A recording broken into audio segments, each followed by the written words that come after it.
episode of A Pair of Bookends is sponsored by Dear Green Reads.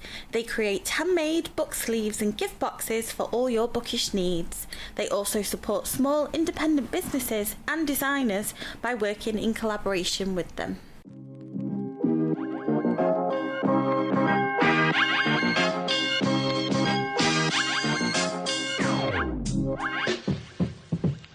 Welcome to A Pair of Bookends, the book club you can carry anywhere. We are your hosts and hopefully your new bookish pals. I'm Hannah MacDonald. And I'm Lydia Clare. This month's book club episode is dedicated to Heartstopper, the perfect read for Pride Month. Heartstopper is a young adult graphic novel, a coming-of-age love story between grammar school students Charlie and Nick. Written and illustrated by Alice Oseman, author of 4 young adult novels, as well as this outstanding Heartstopper series, which began online as a webcomic. Heartstopper has also been recently adapted into a hugely popular Netflix series to critical and public acclaim. But before we get started, let me introduce you to a wonderful friend of mine and our very first in real life guest. Emma Hinds is a playwright and novelist currently living in Manchester. Emma is a fierce advocate for women's stories, queer stories and mental health, which is all reflected in her work exploring untold feminist narratives.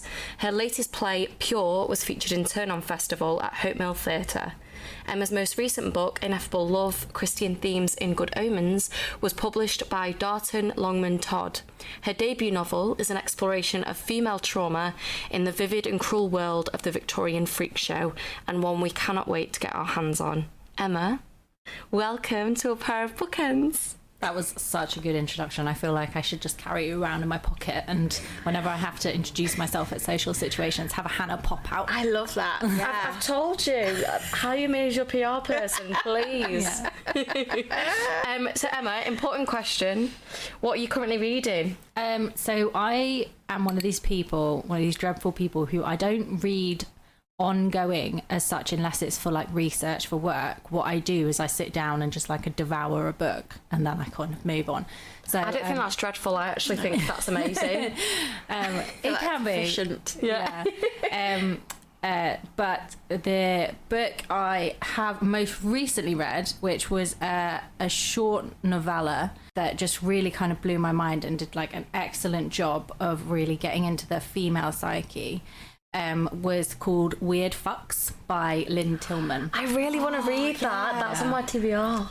It's really good, and I really enjoy the way she handles a present tense narrative, which is something that I'm looking at the moment a lot in my writing. So yeah.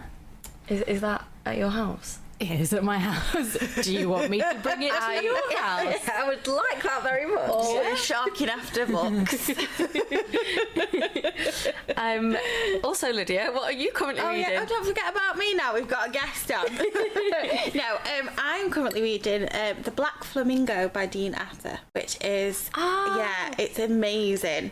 And it is basically it's sort of like graphic novel-y almost, because it's got loads of illustrations in it, and it's a YA novel, and it's about a young mixed race guy coming out and about his experiences coming out, and then his kind of foray into drag and what that means to him. And it's so interesting. Honestly, I was like, I've been putting it off for ages. It's been on my TBR for ages. I bought it for the cover vacuously. Yeah, the cover is really nice because the cover is gorgeous. But I was like, I'm going to read that. And I thought, I need something like... Sorry, did you say foray into drag? Yeah. That's a bit of you, isn't it? Yeah, it's a bit of me. But it's also like anything by Dean Atta is great to read for Pride Month, because something he does really well is like really strong representative stories for young people. Like great queer stories. So yeah, Dean Atta is definitely, like, if we're talking about kind of Heartstopper and YA and queer YA stories, like Dean Atta is probably one of the biggest names out there at the moment kind of doing that kind of thing. So. Yeah, it's so refreshing to read something just so unapologetically itself. And yeah, no, I'm loving it. I'm just going to give a quick disclaimer to our listeners. If you can hear ice or drinking at any point, it's because we are having to record this with the fan off. We're in the and the hottest window room. shut. It's so hot. We're in the hottest, honestly. You know, we thought we'd get our first guest on and boil them alive. That's what we're going for, really. Basically, it's like putting a lobster in a pot and just like waiting. Emma's never going to do this again, which is unfortunate because when her book comes out, we absolutely want to do it as a book club episode. You know, as long as there's iced coffee like there is today, then I'll be there. I don't have any problems. We will always prefer doing it. Hannah, what have you got on your bookshelf? I've got a lot on my bookshelf. Wow. But I've literally just started Veronica by Mary Gaitskill, which I'm not really going to touch on because it's going to be spoken about in greater depth on an upcoming episode with a very exciting guest. So I've just started that. Should we just get chatting? Should we just get chatting about Heartstopper? Yeah, let's do that. Talk about Heartstopper all day. Okay, so I am very new to Heartstopper. I only recently read it for the podcast, but it is a graphic novel. It's actually my first time reading a graphic novel. Is it? Yeah, I'm gonna guess by that response that it's not your first time reading a graphic novel. No, not your first time. No, like Is it your first radio? Novels. Yeah. No, it's not my first radio. Yeah.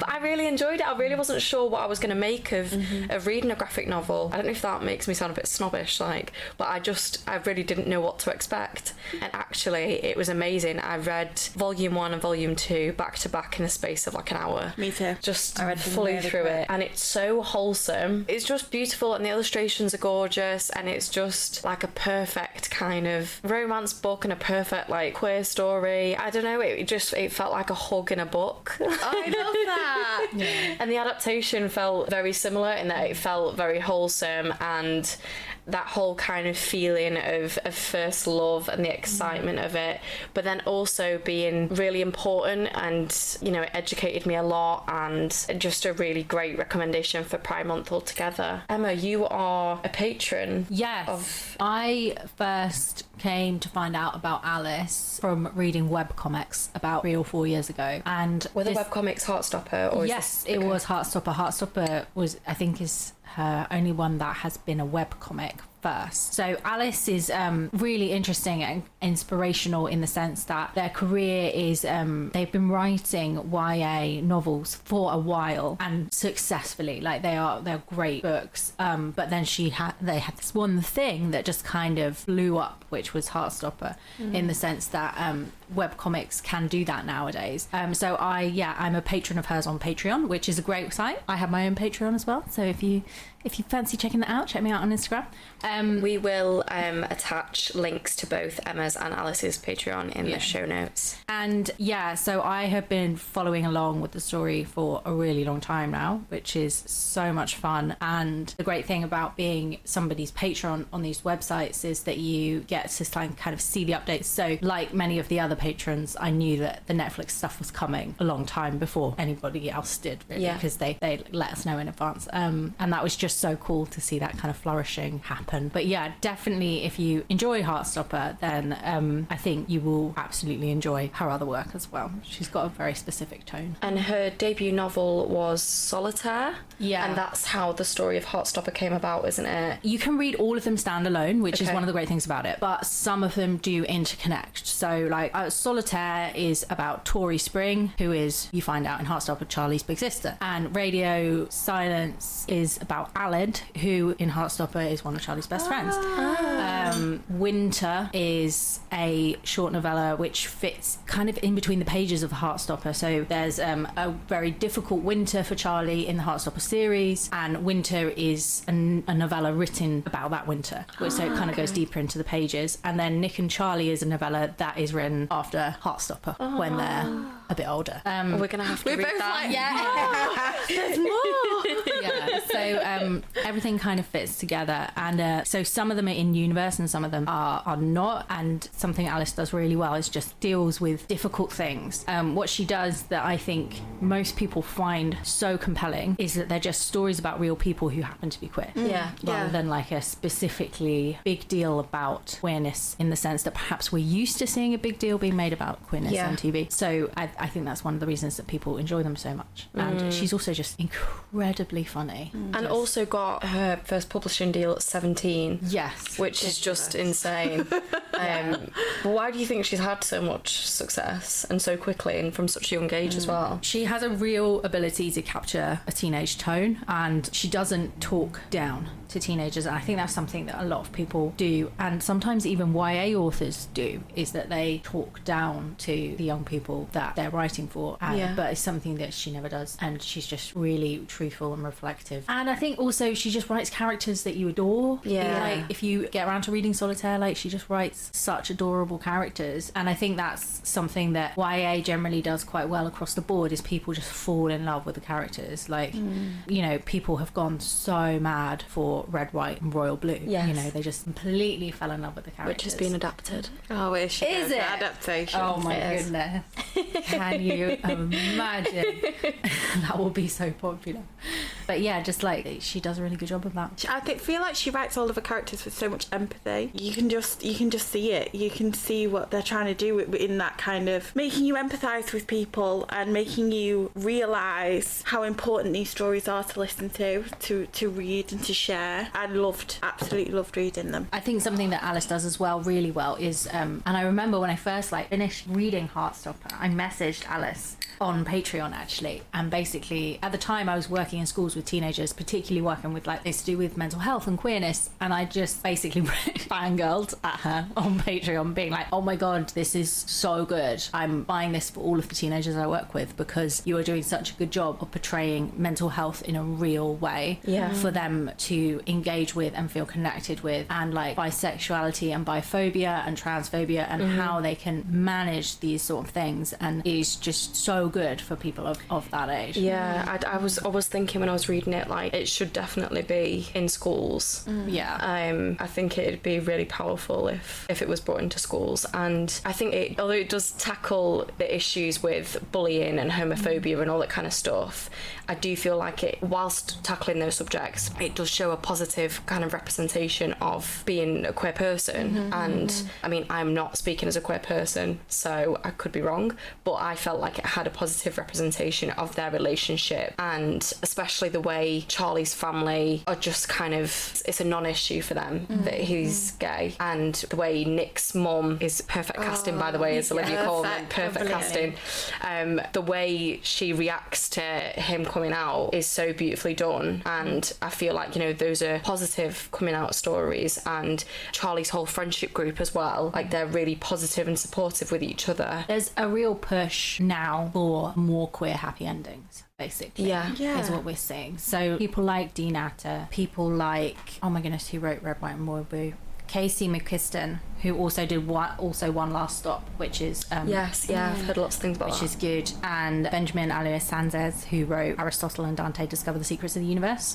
These are all like big YA authors who are giving happy endings in like a culture that doesn't always give that to queer people, and I know that for a lot of people in my community that's so important, and it feels important. For me, like personally watching it on the big screen, for me the best thing was like bisexual representation, because that's really important to me, and it was just really powerful to see that kind of representation. I kept thinking like what a difference it would have made to me if I had seen it when I was 16. Would I have been able to come out earlier? Like maybe, you know, that kind of like positive representation. Well, I was saying to Hannah about when we were reading it, and I said, like, imagine if we'd had this when we were at school. I was like, I don't remember any book when I was in high school that had that kind of representation in it. I think like I really didn't come across it. I think the thing is more about like mainstream, because obviously there have been like so many writers writing queer for so long, but like but not in the mainstream. And I think there's also something about the fact that it is so joyful in tone, even though it tackles really difficult things, particularly in like the later volumes to do with mental health. It's still really, really joyful. For me, like as a queer person reading growing up, queer narratives that I read, they weren't always as joyful, you know, you find, and it's something that we talk about, that gets talked about, is the bury your gays trope in like TV and film particularly, which is that the only time you see queer people on screen is when somebody's dying, particularly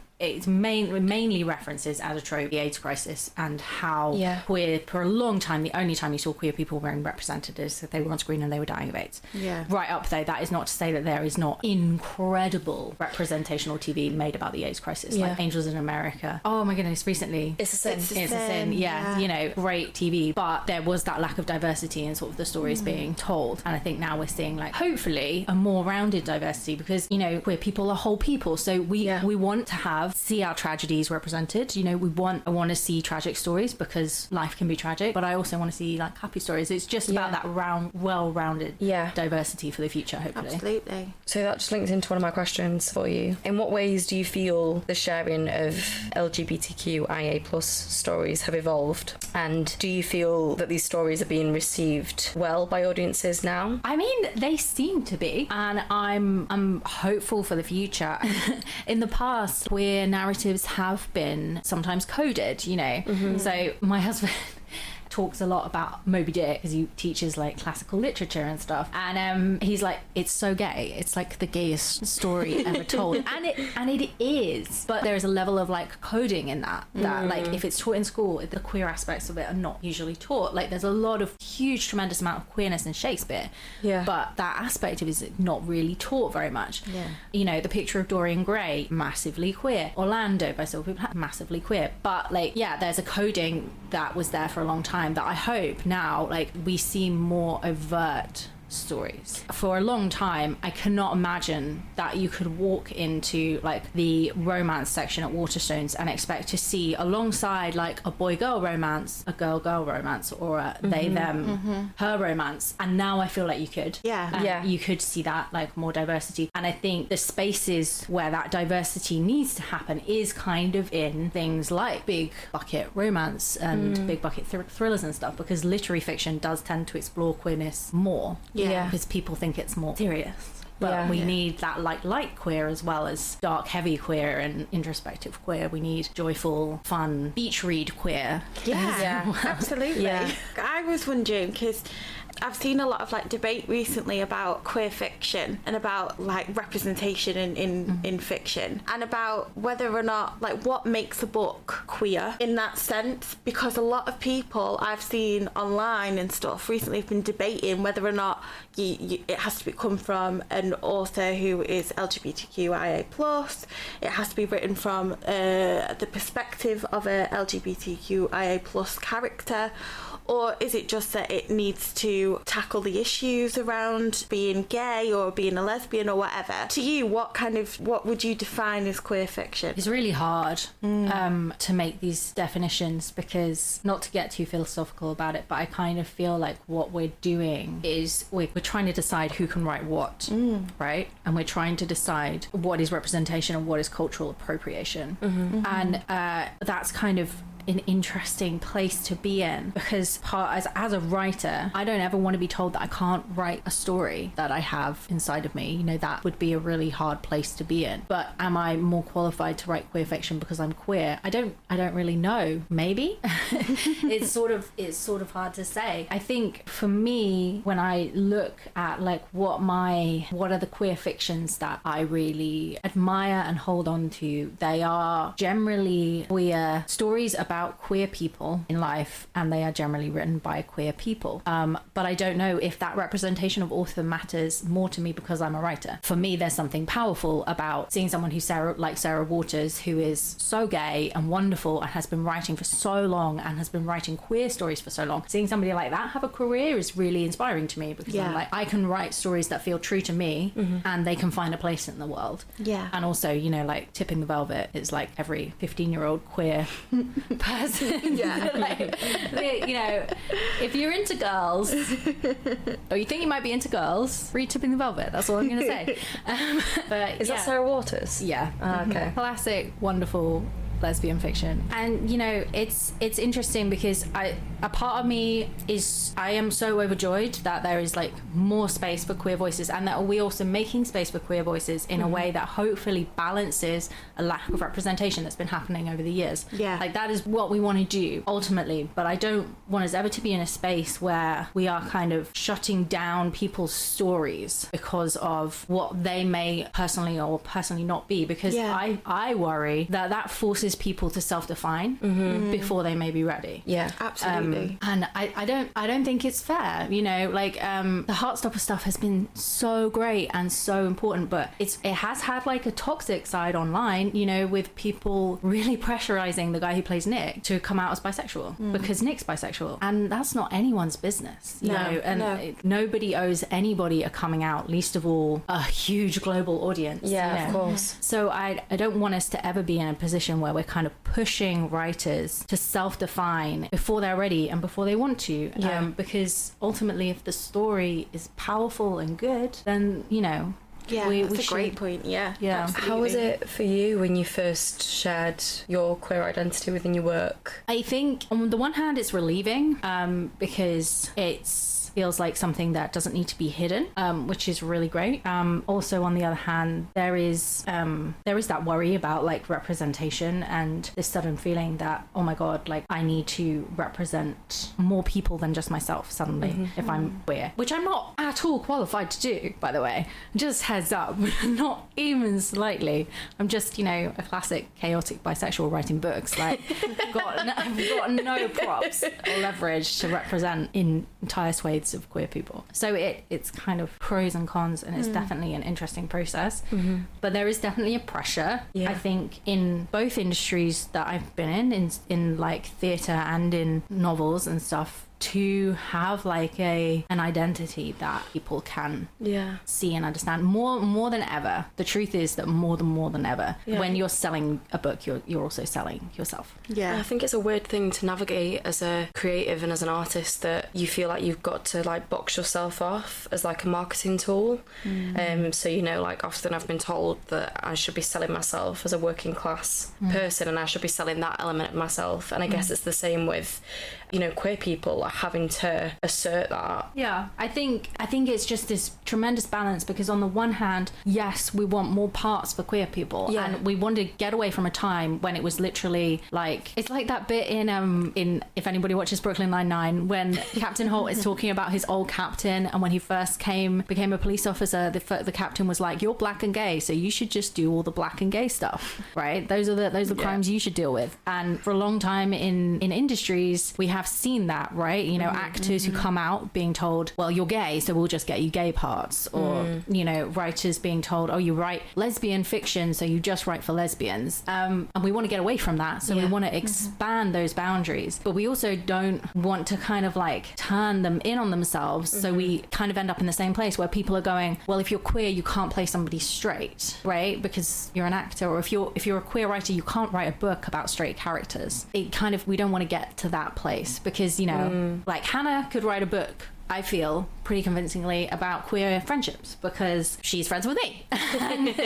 she's got a ton of queer friends, and she has that experience in her life of being the straight friend in a group of queer friends, and like that's a powerful thing, and that's a powerful story to tell. And I have loads of straight friends and lots of religious friends, and I can still write that story even if that's not me all the time 100%. So but it is really complicated. How it feels right now is it feels complicated, but it's just at the end of the day, seeing the representation, having the representation is so powerful. And I hope that we can move forward in a way that like just builds on that, helps break down even more barriers. We don't get to a point where we're just putting up barriers. That's what we want from it. That's how we'll know that we're doing it right.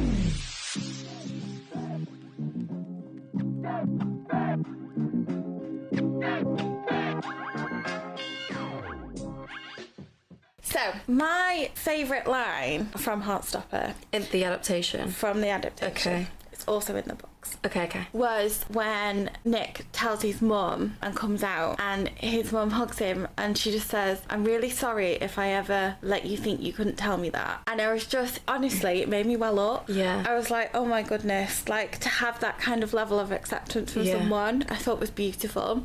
And I was wondering if there was any moments from the adaptation or from the books that really stood out to either of you, and what that was. I did actually write down, literally, I wrote down moving moment between Nick and his mother when he tells her in volume 2 that he's with Charlie. Like, I really thought it was a beautiful moment, and really, I've said beautiful 700 times, but really beautifully portrayed by Olivia Colman and by Kit Connor. Between the two of those, you know, it was a really gorgeous scene and a really positive reaction, because I think, as Emma was saying before about there being queer stories being told in a specific way, I think we've seen a lot of stories on screen or on stage where somebody's come out to their family or to their friends and it's not been received well. You know, they've been kind of rejected by their family or by their friends, and yes, that happens, I'm not denying that, but it's just really nice to see a positive side to that, and I think that's really important. You know, both of my sisters are gay, and you know, when they told family members and stuff, it was they were received positively. And you know, I remember my nana saying my nana is just the most adorable person on the planet anyway, but when one of my sisters told her, she was like, well, you're still Olivia, you're still you're still you, like there's nothing wrong with that, like love is love, like and I just thought, like, my nana is obviously from the old generation where, I mean, it was illegal. Exactly. You know, they come from a time where they were pretty much like rejected from society, and you know, for my nana to just kind of be like, well, like that's fine, there's nothing wrong with that, I don't see you any differently, you know, that's what she's trying to say, I don't see you any differently. And I think, you know, it's important that we have those positive representations on screen and in books and stuff, because, you know, maybe that's the kind of boost or the encouragement that a queer young person might need to see to go, okay, that's what I'm feeling is fine, it's okay. And the way that when you watch Nick, you know, he's asking all these questions on the internet, am I gay? And a lot of what he's seeing is quite negative, because, you know, unfortunately the internet cannot be 100% positive. So I think he's going in with this expectation, a lot of expectation of, well, you know, I get this reaction at school for all the people that have said they're gay, and, you know, I've got all of this anticipation that my family won't accept me. And then the relief on his face. Yeah. I just thought it was so well done, and it wasn't this huge scene. They just sat at the kitchen table. He's made a brew. He sat there with his brew, and he just says it. Yeah. And it was just such a beautiful moment. Like, I hope that if my son turned around to me and said the same thing, I would be, you know, all right then. Well, where's my brew? You know. I think something that I really liked about the TV adaptation is that how it fleshed out the relationships around Charlie and Nick, and really like fleshed out their little community that they have. Because something that's so delightful about the books is that they're just this little queer community of baby gays, which is just like any queer person will tell you that that's just the most precious thing. Like, it's just beautiful. So I really enjoyed the full-on rainbow lesbian kiss at the party in Heartstopper. Oh my gosh, the graphics in that scene, I was like, yes, give me more. It's such a like a pride moment. It's this moment where like these two girls are kissing and they don't care, and like the act of them kissing is so powerful for Nick. You know, a bisexual boy standing there watching that, it's like it's helping him like see himself and understand himself in such a powerful way. And also the way that they portray Elle in the show is so good. Like, the best thing about Alice is that she doesn't make a fuss about the fact that Elle is trans.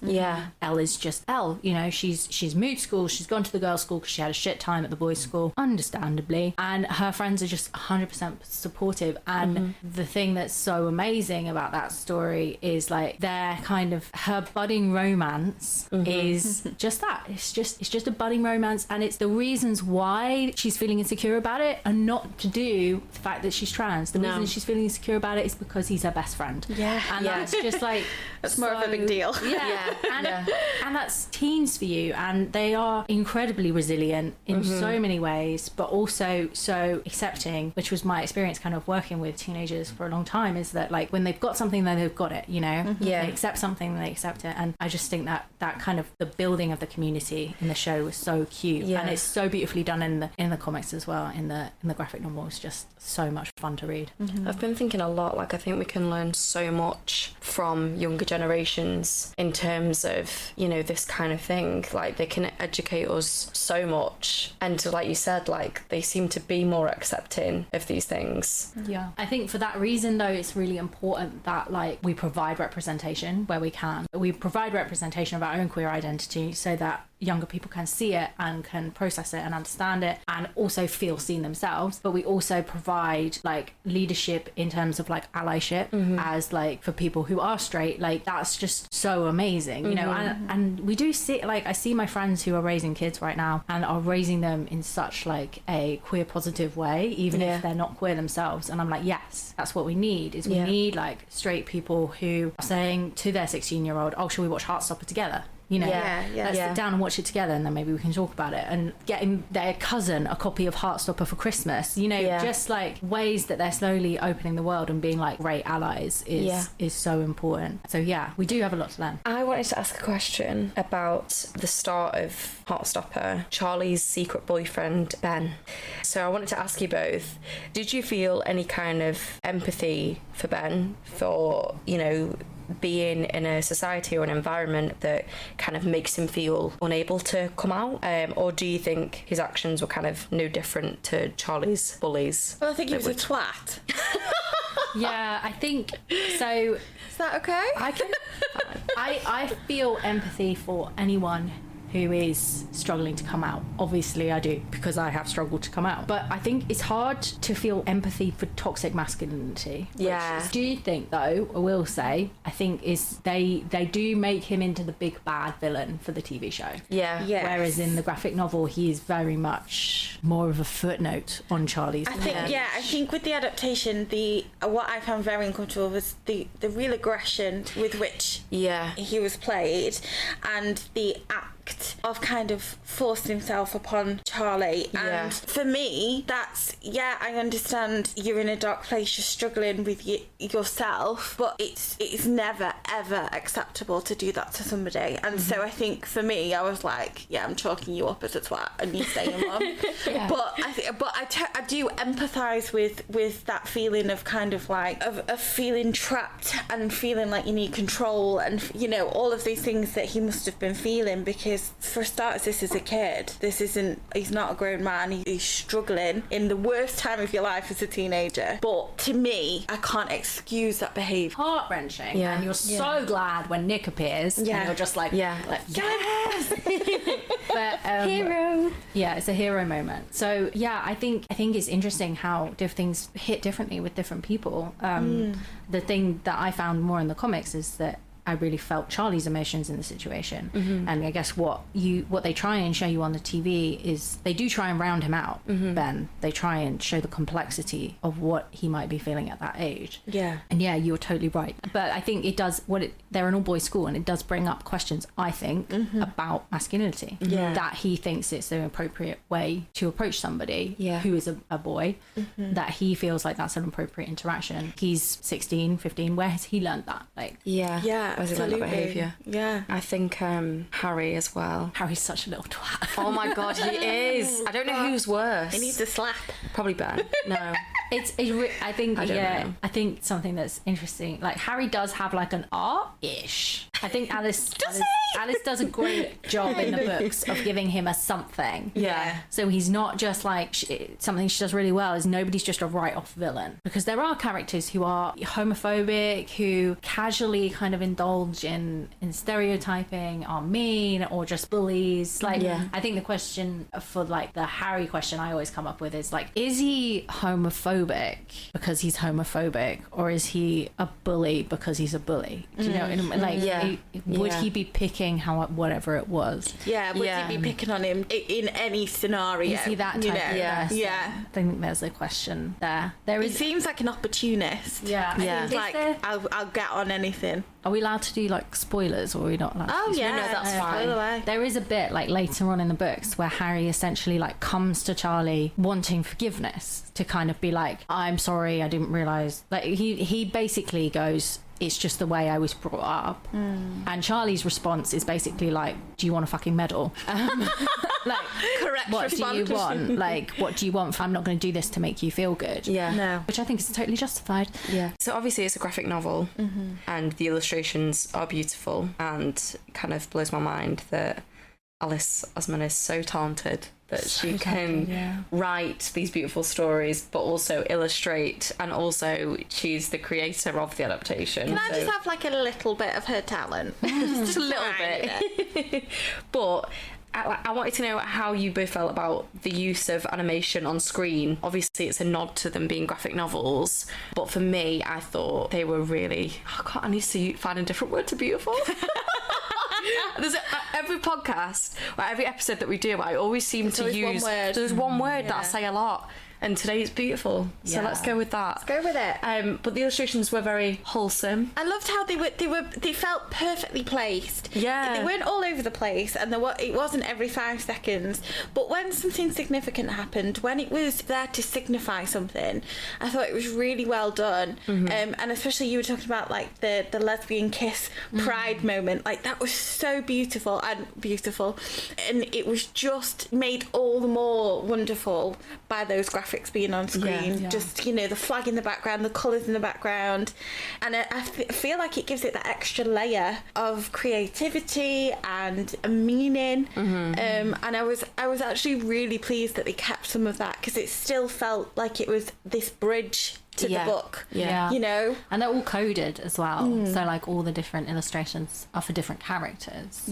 So yeah, like I didn't pick up on that. So if you watch it again, you'll see that cute. like if with Charlie there's always leaves, and with Nick there's always birds. I clocked the birds, but I didn't know that was specific to the character. Oh, that's really... Oh gosh, I'm gonna have to rewatch now. That's so beautiful. It's really cute. And it follows the graphic novel, so it's a nice nod for everybody who's been reading and loving it. And then you see it on the oh my goodness. Also, fun fact, if you put the word Heartstopper into Google and press enter, little leaves blow across the Stop. Yeah. Oh, I love that. You watch, everyone listening now is like, Yeah, I'm gonna be straight on that after this. Yeah, I was doing it last night and I was like, oh, leaves. that's fantastic. That should happen. That's beautiful. So I'm gonna throw a spanner in the works. Oh, here we go. Screen adaptation or book, pick one. I would probably pick. I would always pick the book. I always pick the book. Though, I always pick the book, but I'm a writer. I always pick a book. I think the reason I pick the book this time is because of the level of like emotional intensity that there are in the pages. That you get the feeling of it when you watch the show, but not like all of it, and just the way that they talk to each other, and like they are more irreverent, I feel. Like something that I love about Alice Oseman is she's not afraid to write teenagers who say fuck, which is perfectly appropriate. We've all walked past teenagers, we know they're saying it. So yeah, I like the internal narrative and dialogue that you see in the novels. I think for me it would be the book. And also I feel like with the book I am more likely to be able to give that to someone and say, have a read of this or have a look at this, where, you know, because especially with the graphic novel you only need to read or look at a couple of pages and you might actually find you quite like it, and then you're reading a little bit more and then you've read it, and it can take an hour of your time. Whereas I think that trying to convince someone, oh, you should watch Heartstopper, go and watch it, and then being like, oh, you know, it's an undertaking watching a Netflix series. You're so right. And the other thing as well is the Netflix series only covers not very much of the novels. And so much of the later novels is about like people might watch the first season and be like, oh, it's very happy. And it's so funny that like when the first season came out, there were loads of people on Twitter just being like, those of us who have read volumes 3 and 4, just like wide eyes waiting for the like, because there's a load to do with like mental health and eating disorders and things like that, so it's really heavy, and I am personally nervous as to how Netflix will handle that. Yeah, they're gonna make it too light again. I don't know. I'm interested to see because Alice does such a good job of such a strong portrayal. Well, I think it's great that Alice has kind of stayed on board with it. She's not handed it over to somebody else. She's, you know, remained as the creator and the writer and stuff. And obviously there were other people as producers and stuff on it, but the heart of it's still her and her work. So I feel like that's you can feel her influence. Yeah, you can feel her influence massively on the show, and I love that it's, you know, was it number 1 on Netflix at some point?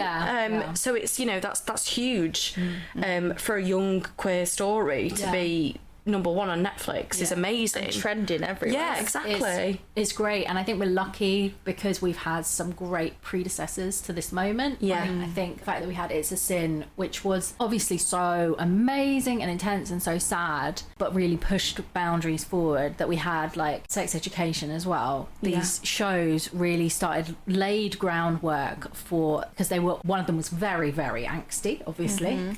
And sad, and one of them was a bit of a mix. They laid this groundwork for this space where we could have like a softer queer show, which is so great. I think what you were saying earlier, Emma, about having that kind of well-rounded narrative for queer people, you know, like in It's a Sin, the thing it does really well is it explores the sorrow and the joy equally. And that's really well done. And then, like you were saying with Sex Education, it's kind of a great mix of angst, but then also like and then with Heartstopper, it's very wholesome and pure and lovely, but it's also, you know, got its heavier moments and it tackles difficult themes. And I think it's, you know, that's important that we are, you know, that these stories are well-rounded and not just, as you were saying before, where it was just, you know, gay characters were only being shown on screen when they were dying of AIDS. You know, we want to move away from that. It's what we want for everybody, right? It's what we want for everybody who has experienced some kind of like minority oppression. We want like well-rounded stories for women, we want well-rounded stories for black people, we want well-rounded stories for queer people, we want well-rounded stories for everybody, because that's who we are as human beings. That reflects us best. And it hasn't always been that way, and that's what we want moving forward. Absolutely. Okay, so just kind of jumping off what we just said, Emma, as our chaotic bisexual guest in the house, how do you feel the bisexual representation in Heartstopper differs from previous bisexual rap on screen? Oh my god. Okay, just getting a list out. Here we go. Funniest thing that anyone's ever said. Anyway, there is just I suggest that you just think back in your mind 3 TV shows and search and wonder for a strong, unproblematic bisexual representation. They are few and fucking far between. And whilst we're like talking, I think also we can say like pansexual representation in the same way. But yeah, I mean, in terms of like representation, it's just been weak, man. It's just been really weak. I mean, we can say that queer representation across the board has been weak, but there have been some really, really excellent shows about what it's like to be a gay man. So there's so many we can think of, but like even in, you know, the 90s, which is kind of like the fallow era of queer TV, you had Will and Grace, which was about 2 queer men. And, you know, generally bisexual people have not had the most positive, or bisexual or pansexual people have not had the most positive representation, because we can often be represented as just the slutty one, right? It's just where it falls in as the one who does everybody and does everything, kind of like Cruel Intentions vibes, if anybody remembers that movie, which is obviously an iconic queer awakening movie, but problematic in its own ways. Which is why it's so good to have a strong kind of message about bisexuality being so important. I remember like being really young, and there's an episode of Sex and the City which is super problematic in terms of bisexuality, where like Carrie Bradshaw says that she doesn't think that bisexuality is real, she thinks it's just a layover on the way to Gay Town. Direct quote. Which, you know, and that kills me because we are both huge Sex and the City fans. But it is problematic, you can't deny it. Yeah, I grew up watching that show kind of sneaking sneakily when I shouldn't have been. And, you know, but I think it is things like that kind of did hinder me as a queer person, because then it made me kind of think of like the part of me that was queer was a part of me that was just kind of not real. In a sense, you know, it's a part of me that's kind of dismissive. Also, the tropes of like girls just like making out with girls. Like, there's a Friends episode where Rachel has this big confession that she kissed this other girl in college, and it turns out the other girl has been thinking about her all this time. So the messaging there is kind of fucked up, because the messaging is sort of like girls kissing girls isn't really queer. It doesn't matter, you know.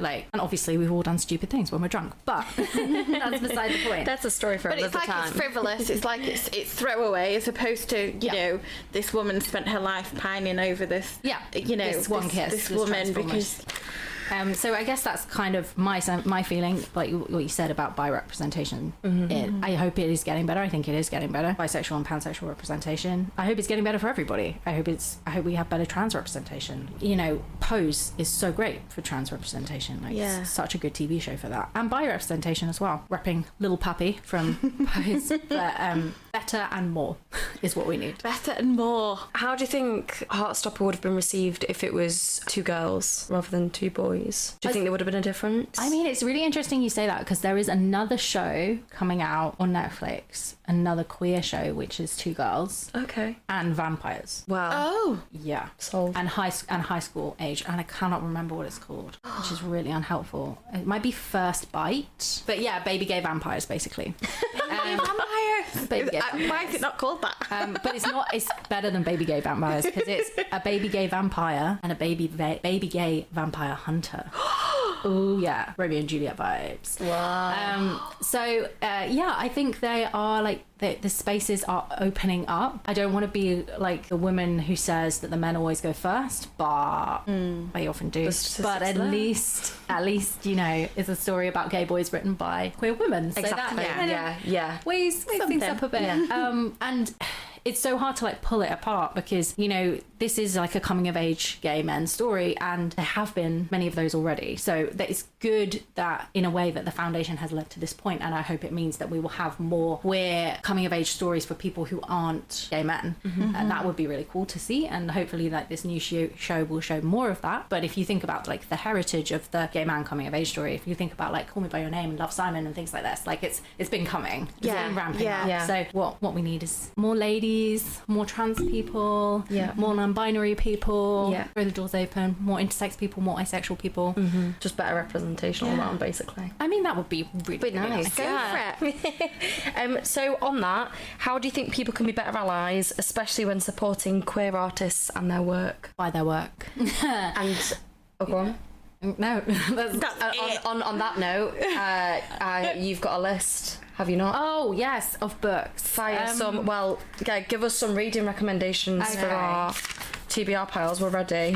So I kind of made a list last night, because you know, of like, I've mentioned a few of these, but these are people, if you're listening to this and you love Heartstopper and you love YA, then it's not really fair for me to come on and recommend things that are not relevant to you. So I'm going to recommend some things which are like big YA loves, big YA names, and then you know, you can kind of take from there. But I also want to recommend some things which are like literary fic that recommend it all. So for your Heartstopper fans, like we said already, anything by Dean Atta is going to make you happy. I think like it's just joyful, it's blissful, it's visually appealing, it's really important. Aristotle and Dante Discover the Secrets of the Universe is a great novel, which is also like a queer boys of colour coming of age story, which is really important obviously in those communities. If you loved Red, White and Royal Blue by Casey McQuiston, then try One Last Stop, which is actually different. And obviously Red, White and Royal Blue is like an unexpected love story between 2 gay guys. This is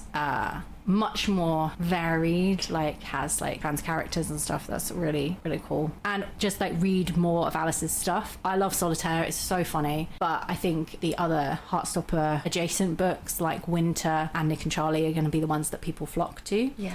But the one that I like to like put a thing out for is Loveless, which is kind of about asexuality, which I think is just really powerful, and we do need more it's not explored ace enough, stories is it? On screen and I think having ace friends and reading ace stories, the more like I learn about it, the more like I realize we have in our cultural understanding, it's just so minuscule of what people think asexuality really is. Yeah. Like asexual is not necessarily aromantic, and people don't necessarily understand those things. So I think those are really cool things that you could be reading if you love Heartstopper. Amazing. I love them. And I do have a list of books of like great queer reads. Okay, let's Oh my have them. gosh, please. Yes, right. I mean, so I think some of these are coming up probably on your podcast, but like if you are a person who's like listening and you're like, I want to read like the heritage of queer, then The Colour Purple is like got to be on there. Oranges Are Not the Only Fruit, Call Me By Your Name, those like big books of the last 50 years or something, which are excellent. In more contemporary, because I know we like contemporary books on this podcast, I cannot go anywhere without recommending The Song of Achilles to literally everyone I meet. My friend literally messaged me last night in capital letters just saying Song of Achilles. It's just Read it now.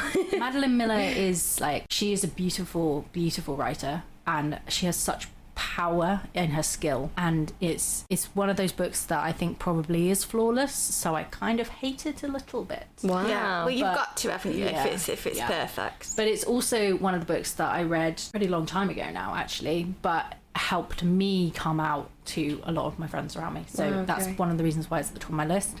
Tipping the Velvet, because it's kind of like a huge like queer awakening book by Sarah Waters. More recently, You Exist Too Much by Zaina Arafat is stunning, which I think came out in 2020. Is like being queer, being a woman, and being a person of colour and religious communities. Like it's so powerful and really cleverly written. And I have a thing for narrators who I'm like, who are not necessarily good. Do you know what I mean? Like Yeah. a narrator where you're like, actually, I think like if I met you, I would think you were a dick. In real life, Yeah. I don't think you're a good person. Yeah. But they make really compelling stories. And anything by Kirsty Logan, anything by Daisy Johnson, anything by Bridget Collins, and in honour of Hannah, the book that I finished this morning, Our Wives Under the Sea by Julia Arnfeld. Lydia is potentially a bigger fan than I am. Yeah. I mean, I adored it, but Lydia went off and bought her short story collection, Salt Slow, and immediately inhaled that. mean, So. I just adore everything she does. Yeah. I think something that I really like about that book is it's like, it is a queer horror, and I think that's really, really fun, and that's what we want with like literature moving forward, is that it's just not like, we don't just want queer romances, we don't just want like queer literary fiction, we want queer everywhere. Yeah, and Like- that's the whole point. It's a horror story. Yeah. And that's what it's about. It's not about the fact that they're both women. No. Which I not at all. love. Yeah. I really love that, because that hopefully in years to come that will be where we are. Yeah. Yeah. These are the stories we will read.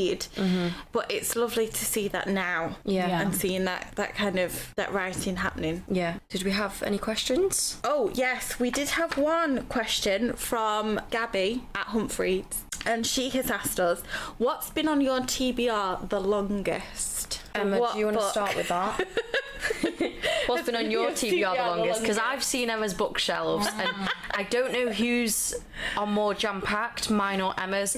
Potentially Emma's, because her and her husband are both big readers. Also, can we just talk about John for a second and how fast he can read books? Yeah. My husband has a ridiculously high speed reading capability. He's we're going away next weekend, and we have a 9-hour flight to Seattle, and he's planning to read all of To Paradise whilst on that flight. Oh my god. And he will. Took me 3 weeks. He will. And he will. He will. He will, and I want full updates from John as soon as you land. We must know what you think. John, I don't care how tired you are after that flight, I need to know what you think of To Paradise. We need a summary. I'm trying to think what's been on my TBR longest, and it's probably something that I like, one of those like classics that you're like, I should have read this and I have not read. Probably one that I should have read because John has like done a lot of work around these kind of topics. My Right. husband, he writes about horror and gothic fiction, and I have never read The Turn of the Screw. So You're in his bad box. I think he knows. But yeah, that's probably been on my. We've been together about 15 years, so it's probably on my list for about 14 years. So that's probably the longest. It's becoming a problem now, Maggie. Yeah, now's a problem. Some issues Lydia, there. what's been on your list the longest? I was trying to think of this. I've done quite well at getting rid of some of my backlist books and kind of going back and being like, that's been there too long, I'm going to read that. But I think I've noticed today that I still haven't read Ghosts by Dolly Alderton. What? I know. It's been... I've not read it, so just to give you some support. Sorry, how are you both my friends when you've not read Dolly Alderton's novel? I know. Her debut novel. You know this about me. Yeah. It's just Makes me been sad. sat there. It's so pretty as well. But because I've been watching her series and things, I was like, oh, I'm sure I've got a book. And I was like, oh shit, yeah, I Get do. on it. So I think that's been on there a good while. I don't know how long, but longer than I care to admit. I've probably got more than that as well, but... Absolutely, I've seen your shelves and your book trolleys as well. They're overflowing. I mean, we bought a house to contain our TBR pile, and it has done nothing. That's my next step. I've just got to convince my other half. What about you? What's on yours? Thought I'd got out of that then. No. The one I think the longest on mine is Manchester Happened by Jennifer Nansabuga Macumbi. Yeah. That has been on my TBR the longest. My friend Hannah bought that for me. Potentially January last year, I want to say. So that's not too bad in terms of No. TBR. Yours is like years long. I know. I mean, 14. No one's going to be 14 years. I know. I'm so But awful. you did have me thinking about the fact that I've not read The Colour Purple, which is a crime. not? I haven't got it, and I haven't read it. I've got it. Okay. We've both got it. Yeah. We'll both Right, give you okay. a coffee. That's going to get launched on my head very shortly. Like when you think about when it was written and like the way it's where it's set in like history, and like the role of kind of like racism and the world and female oppression, like it's so much to then also be queer. You're like, wow, you were going for it with your guns blazing. You've got like horrible relationships, you've got sexual oppression, you've got rape, you've got dreadful things, and you've also got this, but it somehow still manages to be uplifting. She's a magician. I was just thinking that like something that is quite powerful, like from a bisexual point of view, is like the representation of like exactly how it feels to realize like you're bisexual, and how like sometimes you kind of think the way that Nick goes back and forwards and is confused because he does still have feelings for women, like he's still attracted to women. Like, oh my god, no, I do have to talk about the amazing moment in the TV show when they're watching Pirates of the Caribbean. Oh my goodness, yes. Yes. That is almost like completely identical to most people of my generation watching The Mummy.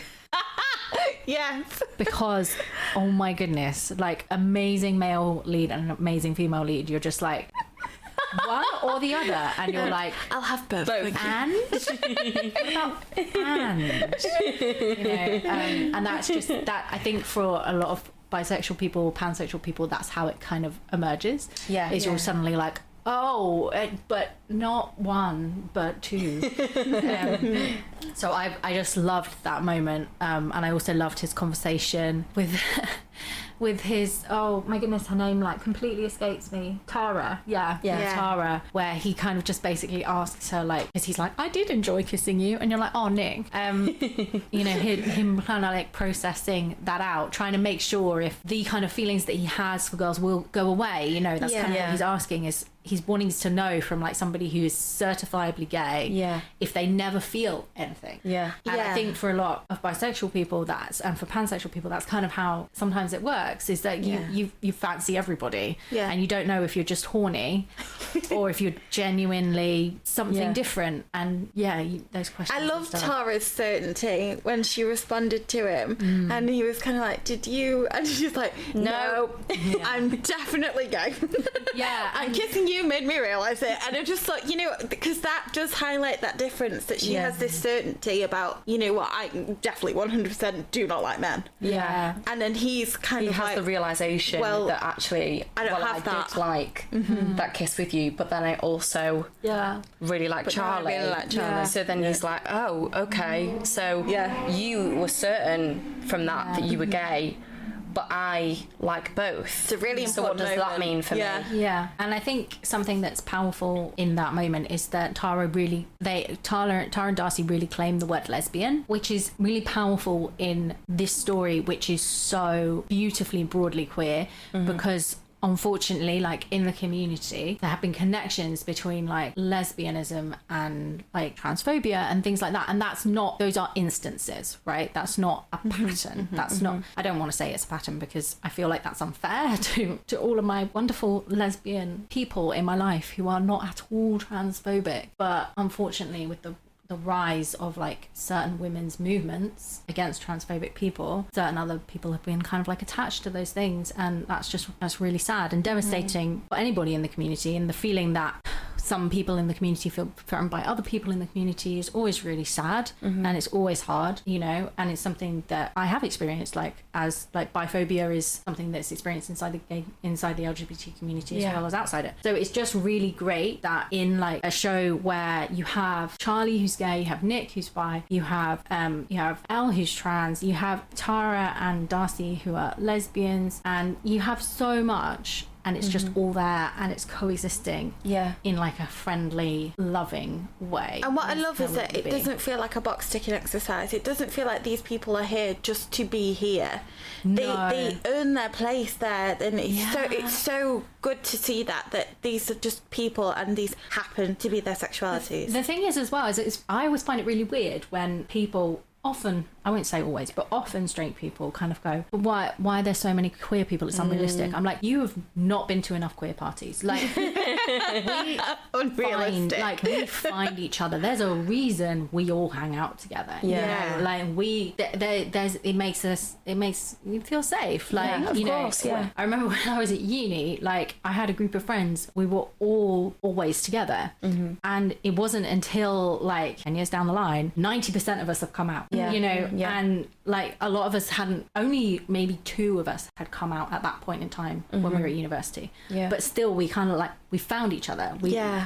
Queer people will always find other queer people. And that's what their community represents to me, is that drawing together of kids who sometimes are cast out, maybe felt like a bit misfit, like you find each other, and then you're like, we build a safe space for ourselves. And that's what they're doing, is they're building their safe space. And that's really beautiful to see.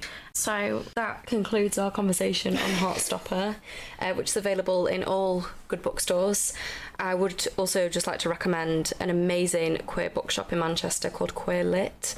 If you're wanting to buy Heartstopper, definitely go visit them. It's a beautiful small store in Northern Quarter, and there's an amazing kind of array of recommendations in there that are gay, sapphic, queer. They've got everything. It's all in there.